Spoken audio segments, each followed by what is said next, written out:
Competing in his sixth Mr. Olympia, Markus Rühl comes in at about 5'10", flirting with 300 pounds once again, and he qualified to be here with a top 5 spot at last year's Mr. Olympia. And Sean, Markus Rühl has not yet competed in 2005. No, and you know what? This guy, right out of the box, I'm going to tell you, Dan, he won the Freakazoid Award last year and $10,000 to go with it, but he's not what he looked like last year from where I'm sitting right now. He is a newlywed, I'll give him that, and he did have to travel all the way from Germany.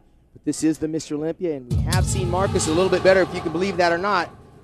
But I don't know. He looks a little bit off here tonight. Sean, and looking at Markus' structure, he is a living, breathing caricature of what a bodybuilder is supposed to look like, or at least is perceived to look like.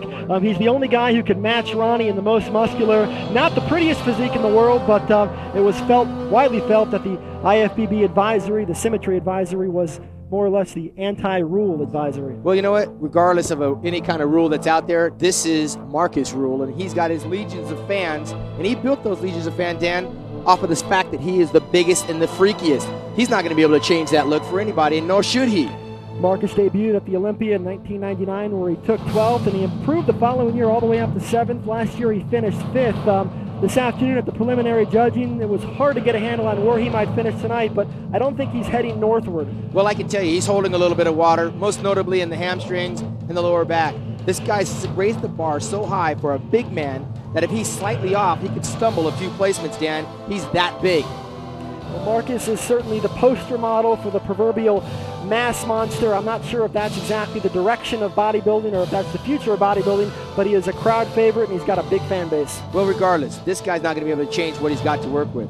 This size, that mass, that's who Markus Rühl is. Rules or no rules, he thinks and believes that this is bodybuilding, and building the body as big as you can humanly possibly get it is why we know who Markus Rühl is today. He just happened to miss his peak in terms of condition because we've seen him harder.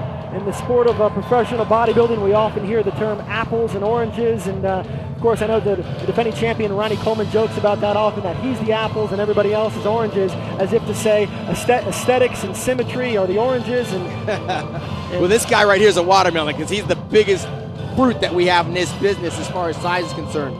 Again, he's only missing his mark by, for my expert opinion, probably about 2 weeks or more worth of dieting. He would be the Markus Rühl of the last time that we saw him when he got 5th in the Mr. Olympia.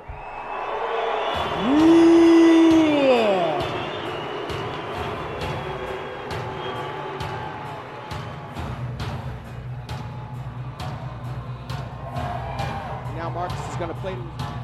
Mind you, when they're saying Rühl, they're not booing.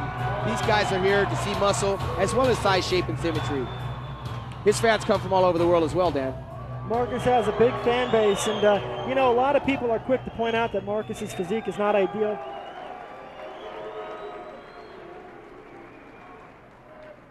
Markus Rühl.